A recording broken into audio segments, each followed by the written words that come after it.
conceptual equipment to examine with any kind of certainty. We've got lots of equipment to analyze the blue bar. We're developing it on the other bar. You know, all the the literature on atheism and all the varieties and all that kind of stuff. You know, the other bullet, right? Yeah. They're on that the ochre bar on the right. But those in between ones, minority as they are interesting. Now, I decided to do the same thing in terms of the men and women. The problem with this is over there you can see the numbers on the bottom right for the men, because they less respond. Those numbers are, I mean, they're so small that really there's nothing much that I can say with any kind of certainty, even though the results look different, right? So for all intents and purposes, the women are determining these results because they're such a larger portion of the sample, and you'll see that the women look a lot more like the overall here. So I'll just leave, because I don't have much time, I'll just leave that there. And then I doubled them up, and you can see the men start behaving quote unquote like men usually do in these sorts of things.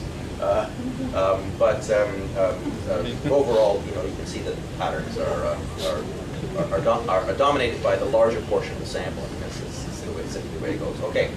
Now the other thing that I want to do is that we also ask them, well, if you're not religious, or whether you are or not, were you raised in a religious tradition? This is a religious socialization question, which we've seen is extremely important, right? And here, what I want to what you want to look at, I got they raised and they have an identity, that kind of thing, or they're spiritual. So you got this number of crosstabs there that are operating here, and you can still see that I'll just talk about that blue bar on the left. The dominant group are the people who are religious, who identify with the tradition, and they were raised in one, right? In case I don't get to it, there's a part where I look at, well, which ones are they leaving and which aren't they staying? Nobody's losing. There's not a lot of conversion going on. Right? I'm sure there's conversion going on, but statistically overall, it's not that much. People, they get raised in a tradition, and they tend to stay in a tradition, or they drop it, right? Or they weren't raised in the tradition in the first place. Quite a number of people. If I want to go to the next slide, because I don't have enough time, is this summary of the religious tradition and social identification. The 18-23 75% of them were raised in a tradition, 25% not. Compare that to the 24 and 30-year-olds here. I say this may well be a cohort rather than an age effect. Again, not a representative sample. I can't tell all that well, but one of the things that's going on is, the literature tells us this too. People in these younger generations, fewer and fewer of them are even raised in a tradition. So how are they going to get one? I know in Britain this is quote unquote far worse or far better, depending on your perspective. But this seems to show up here as well, and it corresponds to the identification at the time of the survey, right? You got a 50-50 split that I pointed out before among the 18 to 23-year-olds, and a 63 to 37 to 1 among the 24 and 30-year-olds. Of course, I can't distinguish cohort and age effects in this kind of thing because it's only a one drop in. But that is at least suggestive that is one of the things that's going on. Now, the other thing that we wanted to know, and certainly I wanted to know, is do people identify with more than one tradition? I can summarize this. Not a lot. Okay? It's really, if you don't identify with one tradition, you generally don't identify with any. If you try to identify with more than one tradition, you're kind of in a minority. There are people who do it.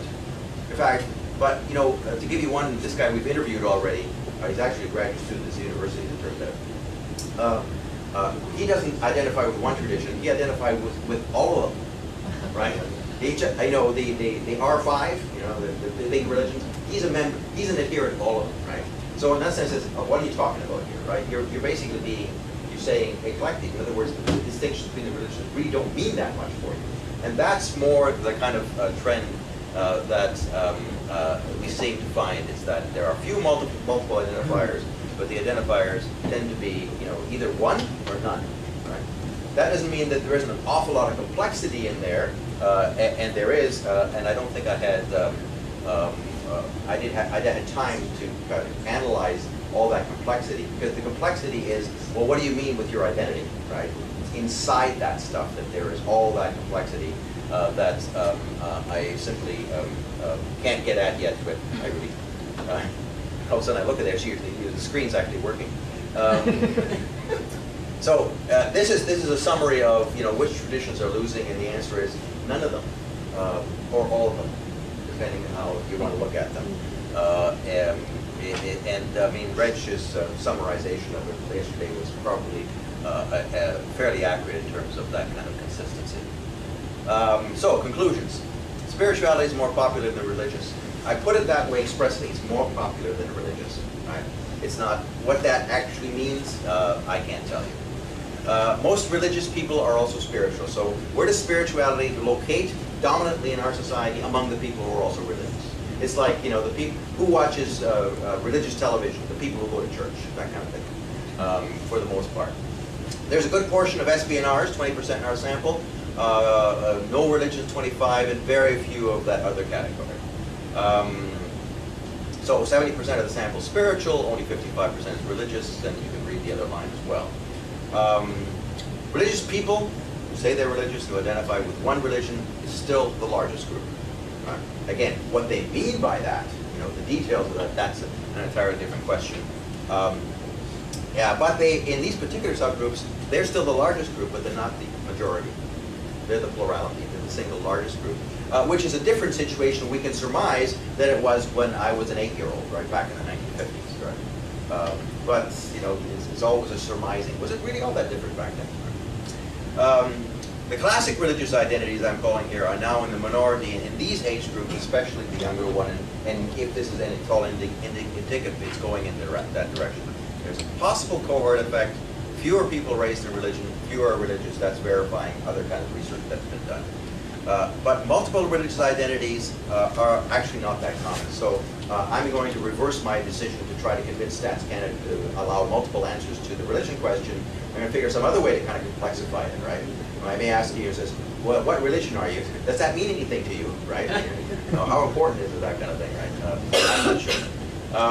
And relatively little religious switching is going on, except within the same tradition, and that's what we've seen all over the world. The people tend to stay the same, or just drop off. Okay, I think that's it. Thank you.